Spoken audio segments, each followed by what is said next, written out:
Welcome to heCast, the official podcast of He Changed It. As always, I am Mike Chisholm. I am very excited to be here. As always, I say that every time we open these things. It almost could be my damn tagline. But it is. It's the funnest time of my week is when I get to have conversations with interesting people and talk a little bit about He Changed It, where it's going. It's neat. More people are downloading the app every week now. It's still, kind of just in beta. All these new little features are being added all of the time. It's an exciting thing to see. And it's really neat as the microscope kind of becomes more public and people are taking a look at He Changed It. It's really neat to see the reaction and how many people keep saying to us, to my wife, Candy, the CEO, is how needed this is, how there needs to be a place for men to be able to express themselves, be able to talk about things in a safe way, to use that V word, to be vulnerable. And it's crazy knowing that we've been working on this. So I've been watching Candy and her team work on this for a couple of years now. And now it's starting to get more publicized. We haven't even really started marketing the thing yet, but there is an undercurrent of enthusiasm that is just washing over us. And it is very awesome to see.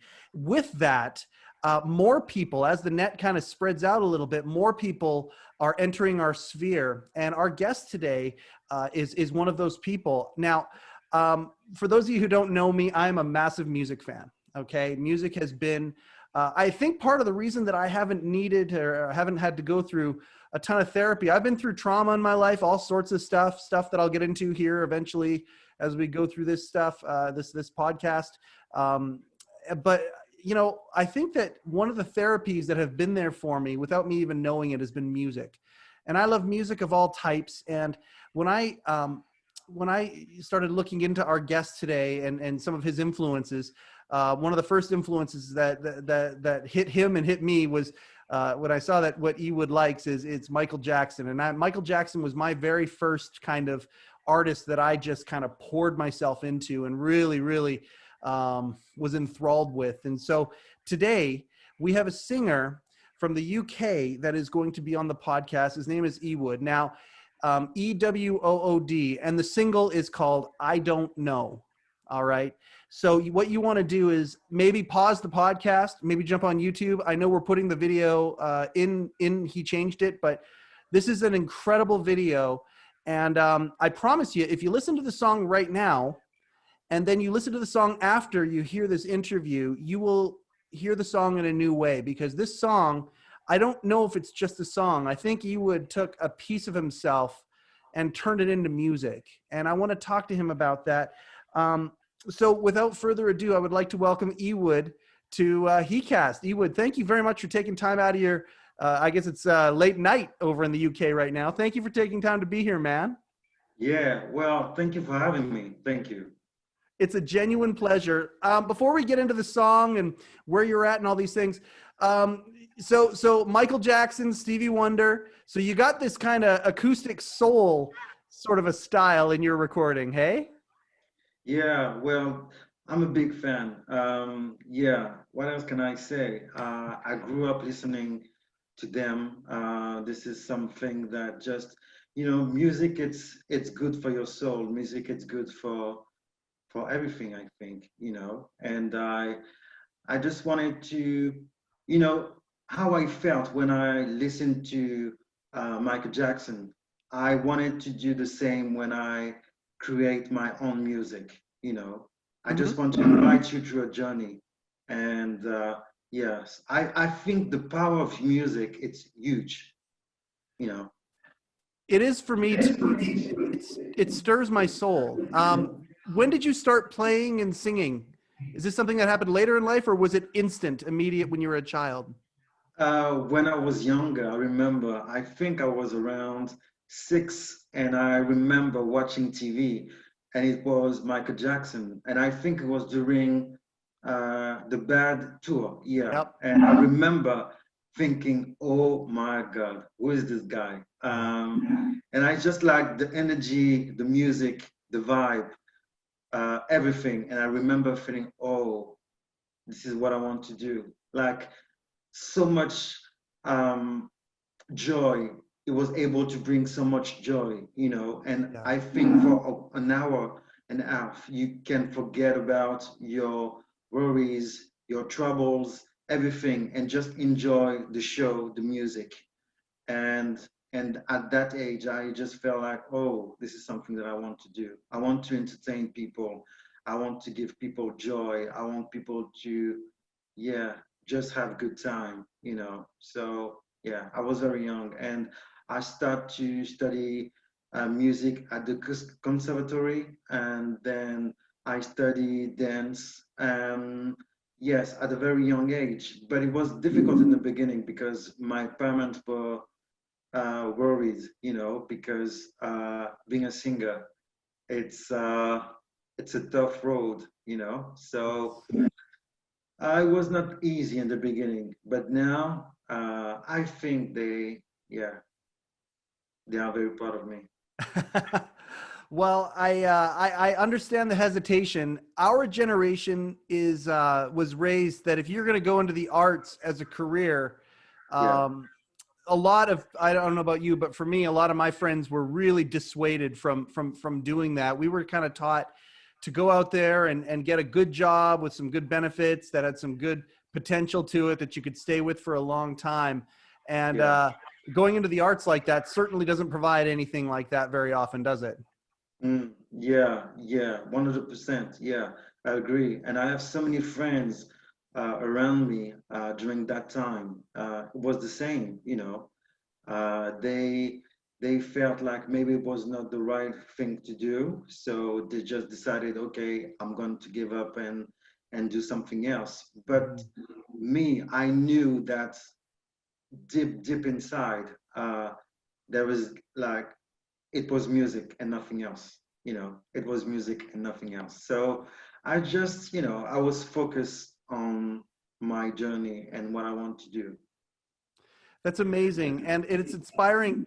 It's inspiring to tell people that, because I think that there are a lot of artists that are working day jobs right now, and maybe that dream of being able to express themselves that way is being stifled because of everyday life. And I'm grateful that you are in a position that you get to do what you love to do so much, and the ups and the downs that come with that. And my God, the music business is just, it is a hard business. And Yeah, I just am really grateful that when I listen to you, that you are still coming out. You can tell that you're extremely authentic in who you are. And I want to move to that. I want to talk about your latest single. yeah.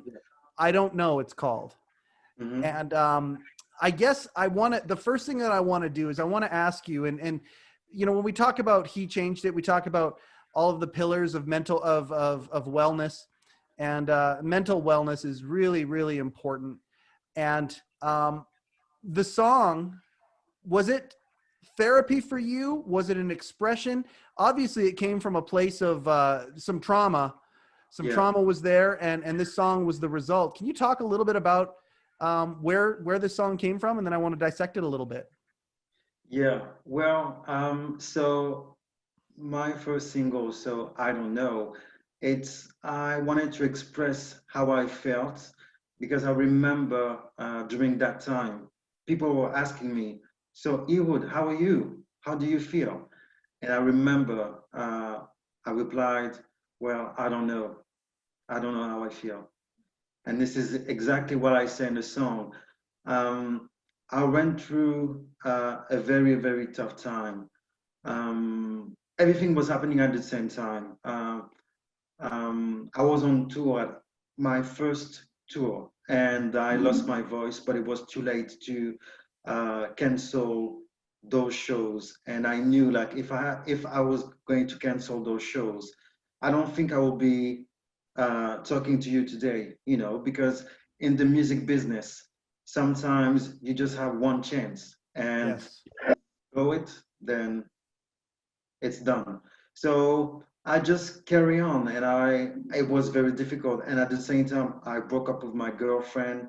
Also, a few years, uh, you know, before I went on tour, I lost one of my brothers. So, and I was in denial. So, and I know that when I lost my voice, it was because I never really spoke about the death of my brother. You know, so when you are in denial, sometimes things happen in your body, and me, it was my voice, and it was just a sign to let me know, okay, Ewood, it's time for you to face the reality. It's time for you to stop trying to avoid, you know, what is happening. Just face it.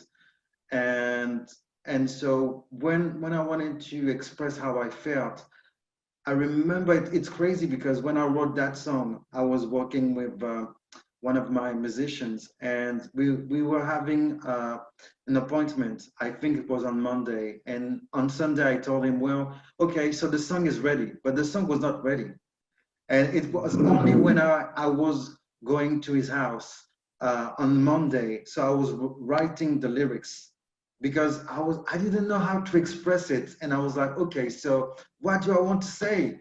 And then this is like I was writing down, okay, I was mad to everything that you will never let me down. On when I said, I don't know how I feel. Um, it was just, yeah, it was just something that I don't know how to explain. It just happened. And yeah. Well, let me. We've talked about this on the podcast with various guests. We had a men's coach on a few weeks back, and there were some other guests this has come up with too, where we live in a society right now when somebody asks you how you're doing, you know, and I don't know if it's the same in the UK as it is in here in North America, but I assume it is, where people are saying, "Hey, how's it going? How you doing?" And we just say, "Oh, good. Oh, I'm Yeah. fine. Everything's Yeah. fine." And for you to even articulate, you know, I don't know, that idea. There's a lot of guys out there who go through big trauma, they go through small trauma, but they go through trauma and they just say fine when somebody asks them. They don't, Hmm. they can't even articulate that they don't know. Yeah. And I love that you are being so open to the idea of saying, hey, you know what? I don't know how I feel. Yeah. And it translates so, man, like I say, it's like you're pouring your heart out even Well, as you do the thank you. video, and yeah, it's an amazing thing. And just being able to be that authentic with that one response. But then I go into some of the words of the song, you know, I carry on, stayed strong, hold on, I will explain, you know, walking in the rain, losing who I am. Yeah. These are things that I hear these words, and I go to places in my life where things aren't fine, and I can Hmm. identify with this stuff. Oh, thank you. Thank you. It's, um, I feel we live in a society where us men, it's very difficult for us to open up because we are raised in a society where we're not supposed to cry, we're not supposed to show our emotions, and when someone try to, then there's a some people going to say, oh, come on, man up, you Yeah. know, don't be a pussy, those kind of stuff. And I hope we're going to be in a place where people feel comfortable to explain, to express themselves. Because I don't think there is something wrong when you want to open up and just tell people how you feel. You know, I don't think it's weak. You know, Yeah. I don't think it's weak, and I don't think it's weak if you cry. And I think we have a lot of work to do about that, like to change the narrative Mm-hmm. about that. And that's the reason why there is many men who took their own lives. You know, the number of men, you know, uh, dying from suicide, it's huge. And I feel it's also because of that, because some of them are afraid to be judged. They don't know how to address it. And really, I want to change the narrative, which is so many people suffering, and they just feel that the only option is to die. Yes, we talk about this. The whole reason why he changed it was created was because of this. The World Health Organization talked about what you're talking about, these statistics that are out there, as a silent crisis. Hmm. Men are in a critical silent crisis where, at the end of the day, um, if we could just express ourselves, if we could, I like to say, to let some pressure out of to hit the pressure valve and let some pressure out of the balloon, because Yeah. the pressure is so intense, and all we got to do is just find ways to release a little bit of that pressure. Hmm. We could have completely different results. Speak to this a little bit. I appreciate where you're coming from. One of the other things too is, I don't know if you're aware of this or not, but he changed it, is actually trying to take back a phrase, and you've mentioned it a couple of times already.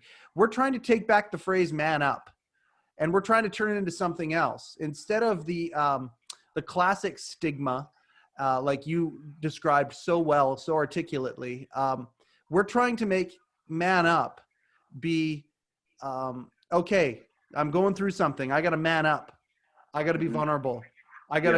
I gotta meditate. I gotta go talk to somebody. I gotta write a song. I gotta sing something. I gotta do something. I gotta go to some counseling. I gotta do something. I gotta take responsibility for how I'm feeling and try and solve that. We're trying to take back that phrase and turn it into that.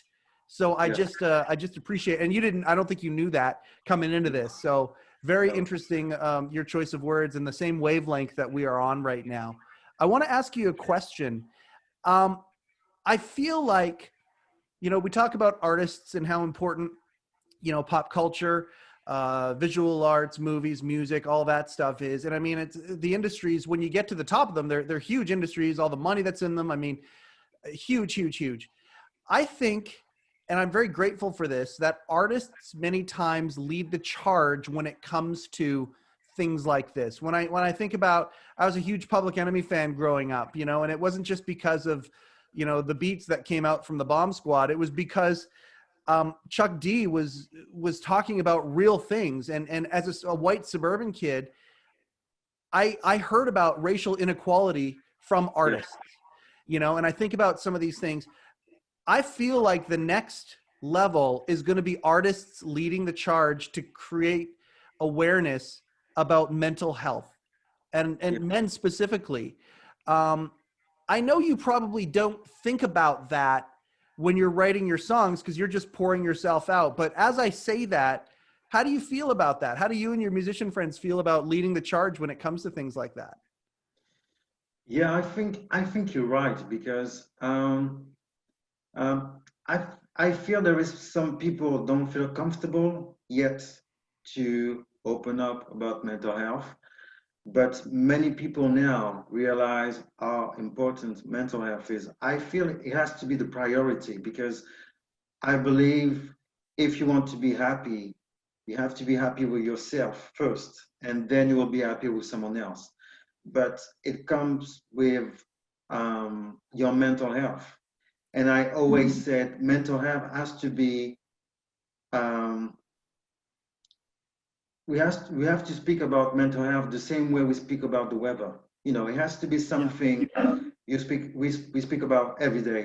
For example, when you were younger and you were having breakfast with your parents before going to school, and instead of, oh, how's the weather today? I think it will be, how is your mental health today? How do you feel? Yeah.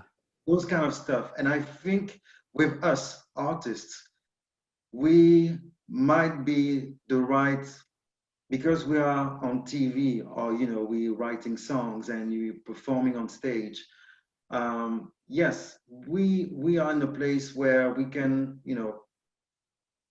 open up more about mental health and speak about the stigma around mental health, and especially us men, because I don't want to say that women, they don't suffer from mental health, but uh, like I said, for us, it's still, to this day, it's difficult for us to explain to how we feel and to open up. So yes, I agree. And some of my friends who are singers as well, they also now write about depression, suicide, everything around mental health.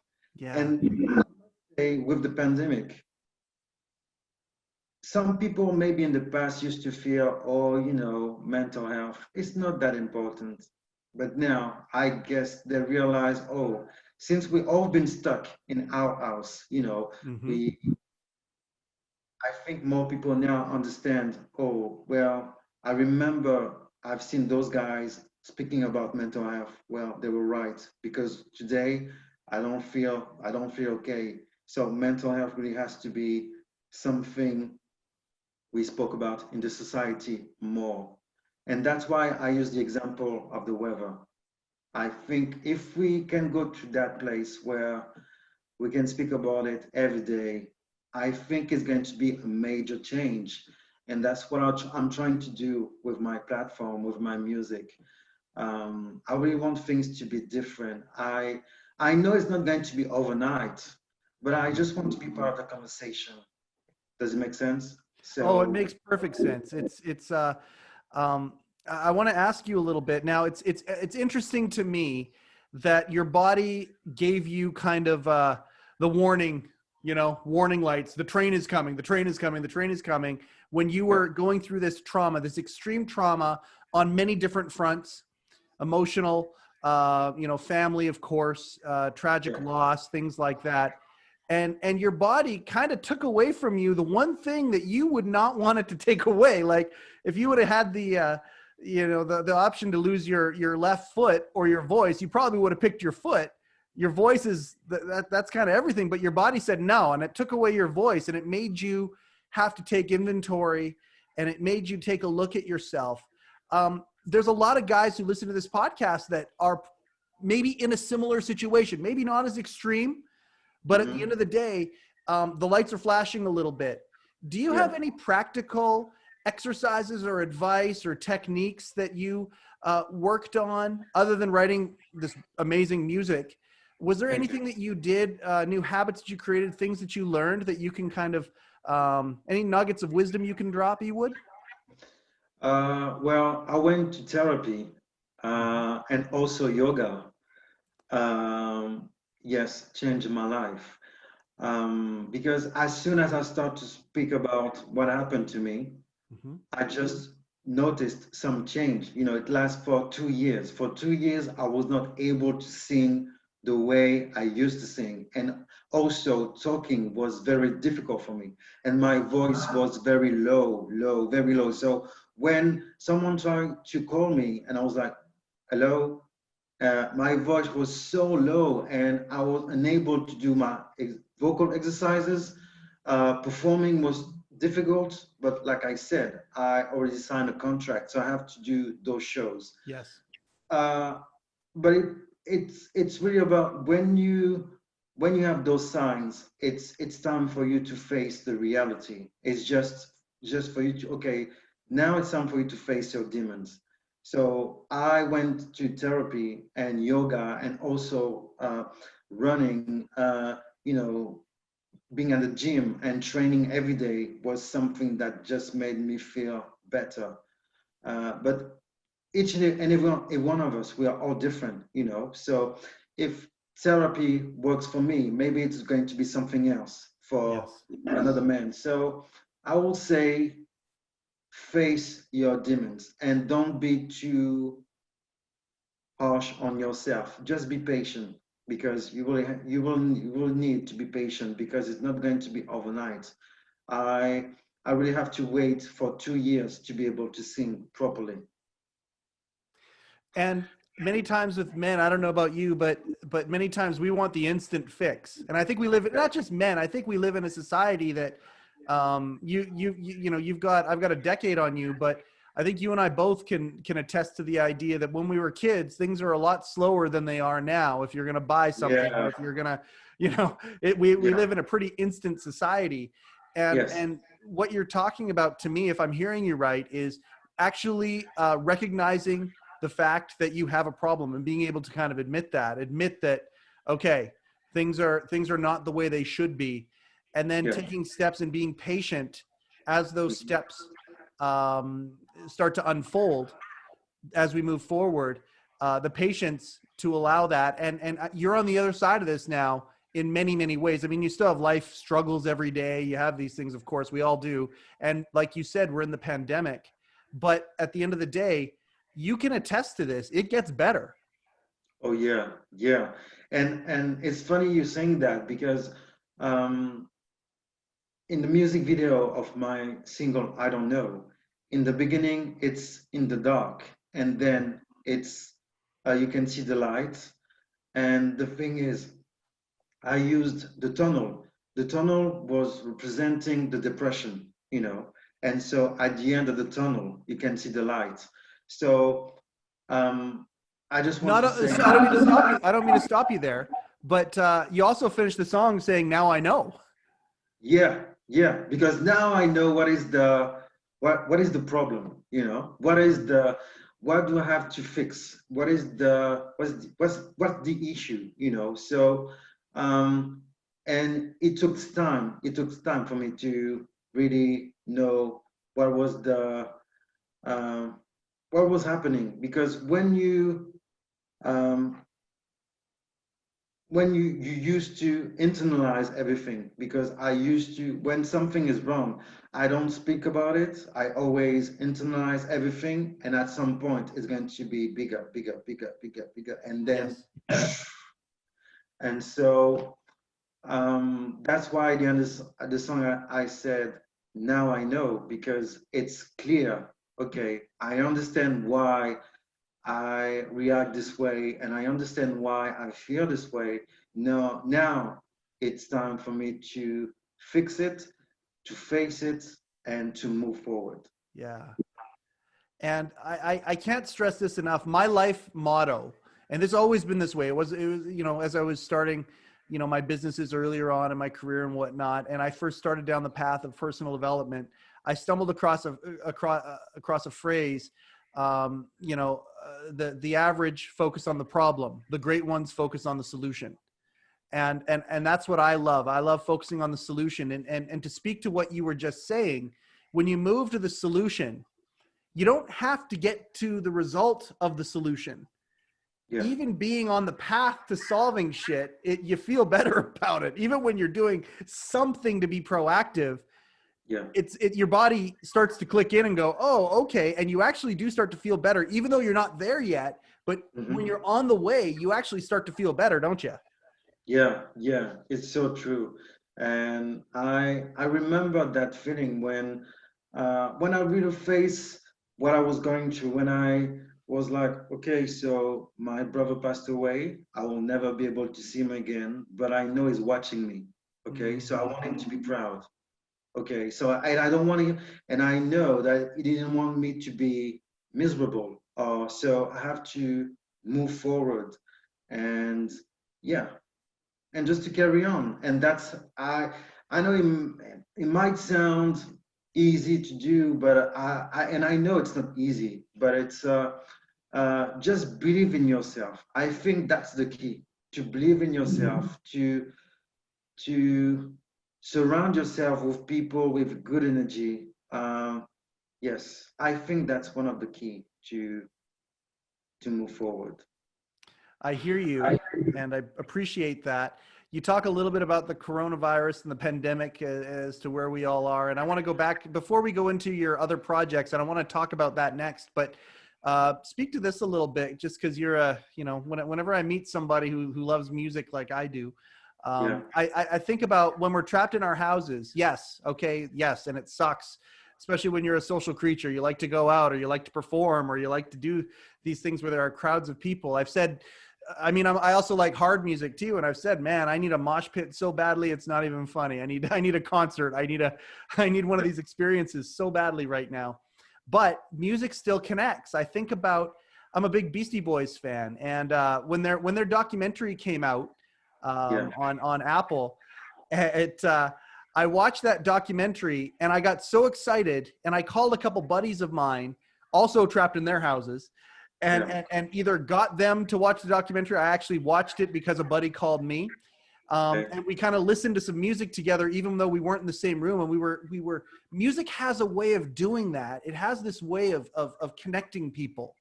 And it's just such a powerful, powerful thing. and it's Mhm. always been a powerful thing, no matter what culture or generation we've been in modern humanity. Music connects people, doesn't it? Yes. And the power of music. For me personally, music is my therapy, because I wrote my own songs, and uh, I always say to people, if you want to know how I feel, just listen to my music. Hmm. Because I think like in real life, I don't speak that much about my private life, but um, I'm an open book in my songs. If Yes. most of the songs, it's always about what happened in my life or something that maybe a family member or a friend of mine, went through. So it's always something close to my heart. And yes, I agree. I think especially now with the pandemic, music has been a good medicine. It was just a way for people to relax and I don't know, just to appreciate things more. Me personally, I think everyone, us as a nation, maybe we took everything for granted, Yeah. and none of us were expecting that to happen. None of us was expecting to have the pandemic and the world Yep. going to stop like this. So I think the world is going to be different, because now I think all of us realize what is the most important thing now, and what is not, what is important, what is not. And um, and yes, music has a huge power, and I can feel when people release new music, um, because most of us are now in our house. Um, there is a lot of people enjoying music even more, you Yes. know. So yes, I totally get it, and that's why I think the next music people are going to be very excited, because this first single was to introduce myself, Hmm. um, but at the end of the music video, it's written to be continued, because yeah, it's going to be a journey. So ride with me. It's going to be a good journey. So yeah. Well, let's talk about that a little bit because, you were down on the canvas for a while and you had to figure out a way to get back up and you had to figure out the tools that you still had and get yourself some new tools. You did that. And, Yeah. and now you're looking towards the future. And I'm really excited to help you promote and talk about some of the projects that you're involved with moving forward. And He Changed It is going to, as we grow, especially our early adopters, man, we're not going to forget any of our early adopters. We are going to, as we blow up, we're going to try and blow them up too. So, uh, talk a little bit about Ewood, about some of the things that you're working on now, and what's coming down the pipe. So right now I'm working on a documentary about mental health, and it's called "I Don't Know How I Feel." Mm-hmm. And 10 years ago, I lost one of my brothers from suicide, and I was thinking, okay, so how can I make a change? And I thought, okay, I'm going to do a documentary, but it's just to be very clear, it's not going to be a documentary about my brother, and it's not going to be a documentary about me. Mm-hmm. I'm going to interview people who went through mental health issues. So either it could be depression, suicide, being bullied at school, Mm-hmm. being in a very abusive relationship, Mm-hmm. and I'm going to interview them. So I'm going to be the narrator in the documentary. And so far, I have 5 people coming from different backgrounds, and they agreed to talk about, their lives. And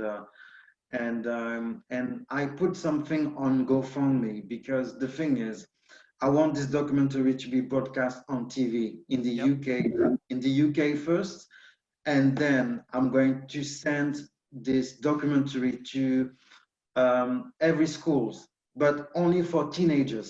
So I want to start around 11 and 12, because I feel like around 11 and 12, that's at that age, you're supposed to have a conversation with your children and say, okay, so do you know what is mental health? Yep. And why I'm saying that is because I know you guys in the US, but us, it's the same in the UK. We had many teenagers, they took their own lives. You know, they were like 12, 13, 14. And I really want to change the narrative, which is, like I said, some people suffering and they feel like, okay, so the only option is to die. But I feel if we don't teach our children, if we don't teach people what is mental health, and that there is nothing wrong if you don't feel good, Mm-hmm. then it's going to be a problem. And I'm asking, and I just want to explain that because sometimes people don't understand why I'm asking so much money. But I want to This shit document. ain't cheap, man. Yeah, and the thing is, I want this documentary to be broadcast on TV, and I Yeah. want to be done by professionals. Yep. And the thing is, it costs a lot of money when you Yep. want to do something with, the best quality.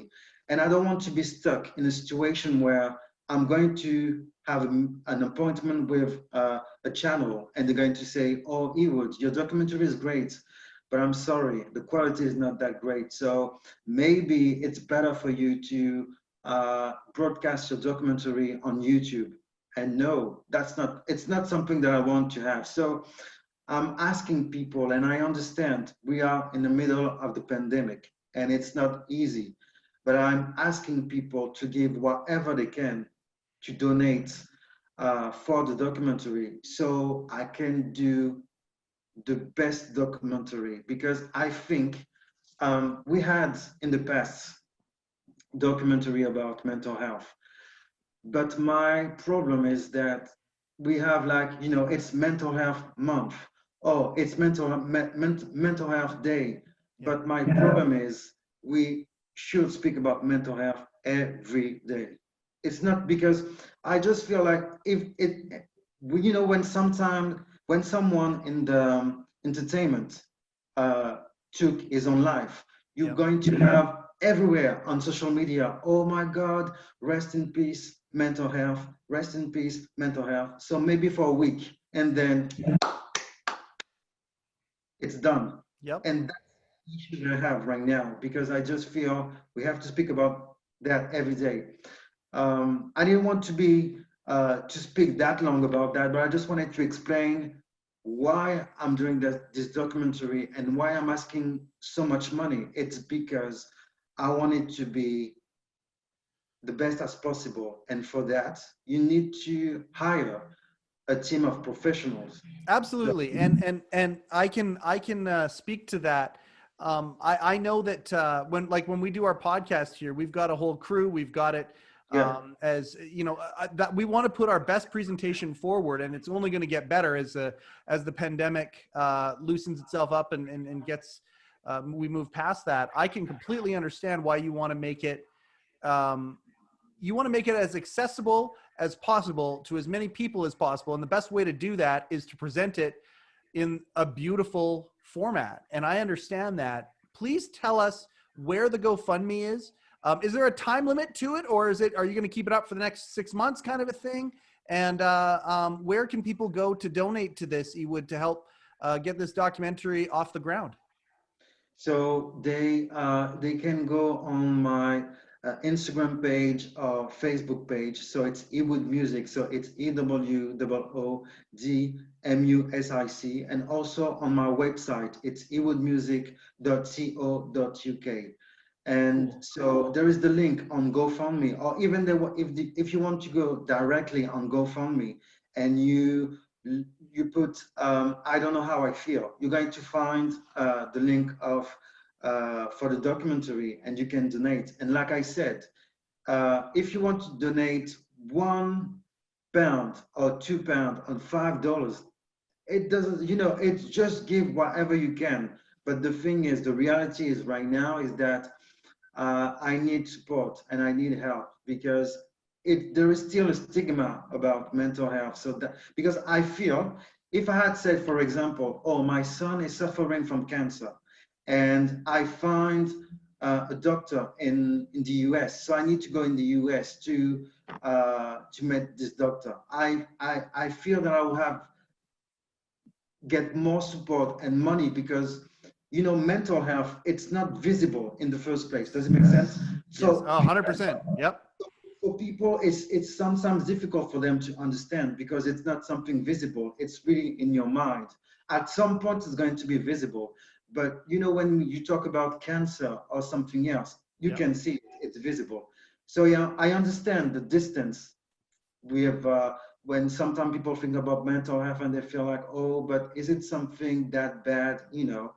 But yeah, I really need support. So they can find the link on my social media and on my website.